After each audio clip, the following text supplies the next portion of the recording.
Welcome to my channel కౌస్తుభం.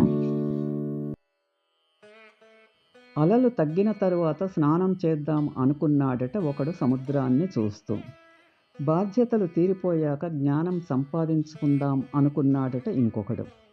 వాడు ఎప్పటికీ స్నానం చెయ్యలేడు, వీడికి ఎప్పటికీ జ్ఞానం రాదు. ఒక్క నిమిషం నిర్లక్ష్యం చేయడం వలన కోల్పోయిన అవకాశం దశాబ్ద కాలం వేచి ఉన్నా దక్కకపోవచ్చు సుమా. నీవు ధైర్యంగా ఒక అడుగు ముందుకు వేస్తే విజయం 10 అడుగులు నీ ముందుకు వస్తుంది. అజ్ఞానం విజ్ఞానం వైపునకు పయనించే అవకాశం ఉంది, కానీ మూఢత్వం పతనం వైపునకు దారి తీస్తుంది అనేది నిజం. నిశ్శబ్దాలు 2 రకాలు. ఒకటి ఆనందం ఏకాంతం వలన, రెండోది భయంకరమైన ఒంటరితనము వలన. ఈ 3 ప్రశ్నలు వేసుకోకుండా ఏ పనిని మొదలు పెట్టకండి. 1.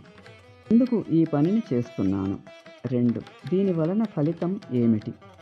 3. ఇందులో విజయం సాధించగలనా అనేవి. నీవు దేని గురించి త్వరపడవద్దు. టైము సరిగ్గా ఉన్నప్పుడు ఏదైనా దానంతట అదే జరుగుతుంది. నీవు ఆశను వదులుకోవద్దు. రేపు ఏమి జరుగుతుందో తెలియదు కదా. నీ చెడు ఆలోచన, నడత అనేవి గాలి లేని బండి చక్రము లాంటివి.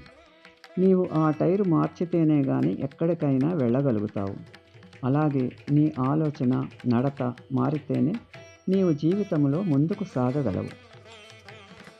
Thanks for watching. Like, share and subscribe my channel.